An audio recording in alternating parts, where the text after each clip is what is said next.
Well, moving on with the show here, let's get into today's topic, episode 138, discussing moving a hitter's feet and how hitters can counteract that pitcher's strategy. If you have any questions, email us, jimbopodcast21@gmail.com. Reach out to us on social media at Jim Tara and at Epstein Hitting. Moving a hitter's feet, how pitchers do that. It used to be the old adage, just throw inside, a little bit off the corner, make the hitter move their feet a little bit, maybe a fastball across the belt, making them limbo out of the way. But with all the new technology now that's out there for coaches right at their disposal, they get the opportunity to look at the horizontal and vertical movement of pitches.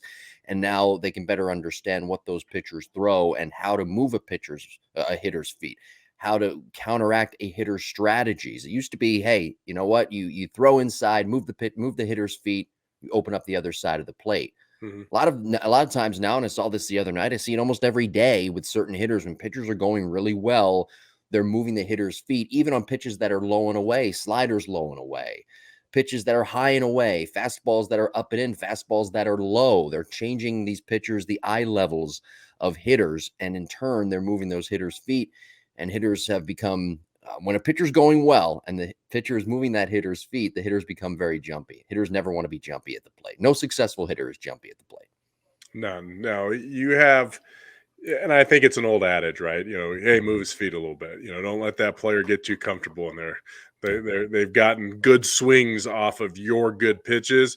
You got to move their feet. You got to make them uncomfortable. And I think that's what it used to mean, that Nolan Ryan throwing, buzzing somebody's chin, something like that, chin music would come to mind. But you're right. Moving feet is essentially making a hitter uncomfortable. Okay. If you have a hitter that's just dug in there and they're not budging on breaking balls and they're not budging on fastballs and they're just very comfortable and locked in, a good catcher or a good pitcher is like, okay, we got to move their feet somehow. And sometimes it's a slider down and in from an opposite-handed pitcher. Sometimes it's a fastball running up and in. Sometimes, like you said, it's you throw something at their front hip and make them kind of jackknife away. But what it comes down to is you said it. It's moving their eyes. You don't want hitters to lock in. If you get a pitcher that throws a ball up and in, pitchers don't want to throw the same spot multiple times in the same tunnel. If they're trying to throw an inside fastball, they're probably not going to throw more than one or two. And as a catcher, what you want to do, and I learned this from a young age, catching and having good people around me that taught me how to. So Bruce Bochy and Jeff Torborg were my two coaching mentors as a young kid. I would sit and watch games. They would come over and when they were in town or Bruce lived in town and we would watch like off-season games. Like they would bring, because obviously they were still coaching at the time. And we would go through, what do you think here? What do you think there? And it was all mental. It was nothing was physical, but every pitch has a meaning.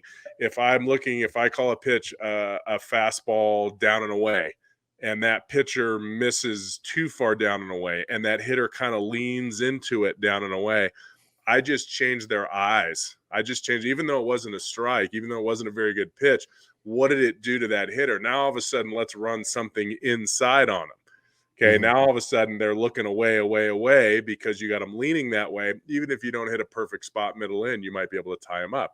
Or vice versa. Hey, we throw something fastball, we'll call a fastball in. We miss. There's nothing better than missing in. Trying to throw a fastball inside. Maybe it's a strike, maybe it's a ball. It ends up being a ball because it's close.